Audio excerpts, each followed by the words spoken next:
ఏం బా ఏమంతా మాడిపోయిన మొక్కలు లేకుండా ఇద్దరవి ఏమే మీరు పోయిన పని మొడ్డ అయింది.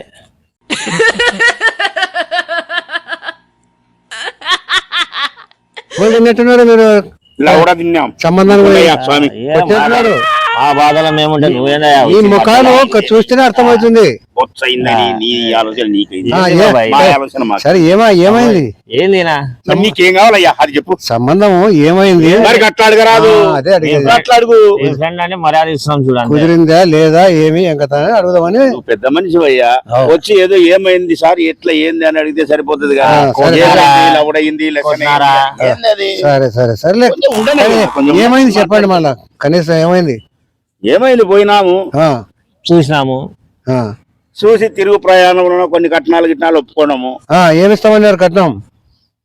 10 లక్షలు కట్నం ఇస్తామన్నారు. 10 తులాల బంగారు ఇస్తామన్నారు. మళ్ళీ ఇంకేమి అన్నారు, ఒక బండి ఇస్తా అన్నారు. బండి ఇంకేమి ఇప్పుడు మీరు ఒప్పుకోవడం దానికి? ఒప్పుకున్నాలే అని అనుకోండమయ్యా. ఒప్పుకున్నాలనుకుంటే మా ఓడు వచ్చిన తిరకాసు పెట్టే ఏమది ఏమో ఇన్నోటి ఇచ్చిన తర్వాత అన్నాడయ్యా. అమ్మాయిని కుదబెట్టుకుంటారా? కుదబెట్టుకుంటా అని అడిగినాడు.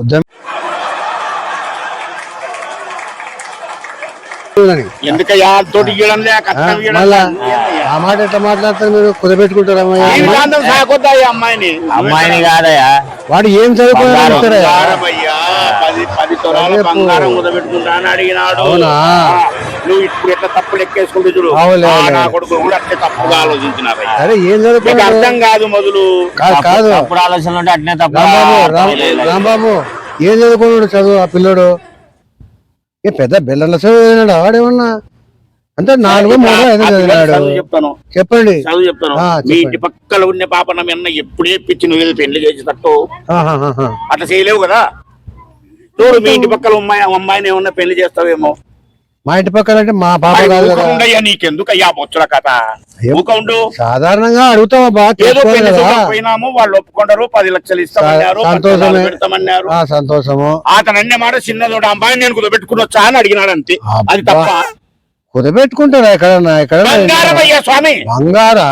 మరి అమ్మాయిని కుదబెట్టుకుంటున్నా స్వామి.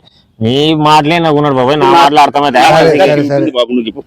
గట్ల గా మాట అన్నందువల్ల ఆ ఊరంతా కలిసి మమ్మల్ని కింద పైన పైన కింద కింద లోపల లోపల పైనేసి కన్నీట పంపించినారయ్యా. గది కథ.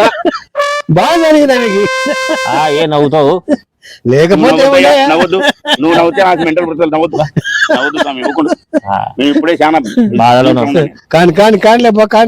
ఖరాబ్ చేయొద్దు. ఖరాబ్ చేయొద్దు. మనిషి అయ్యా కొంచెం ఆలోచించు. ఆలోచన చేసినా మా పిల్లలు ఇప్పుడే ఏమైతుందో నేను ఆలోచిస్తున్నాయ్యా. మధ్యలో ఆలోచన నీ ఆలోచన సలహాలుగా నవ్వుతాడా మనిషి? నువ్వేం బాధపడదు. నువ్వేం బాధపడదు. నేను ఇంకొక సంబంధం చూస్తా. అయినా కానిరా బాబు నాకైతే చాలా నొప్పులు ఉండేరా.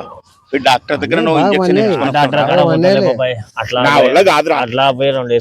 నా వల్ల అదన్నా జీతం రా 2 పిక్కలన్నీ వేసుకుంటే ఏదో వేసినారు. బాగా వేసినారు.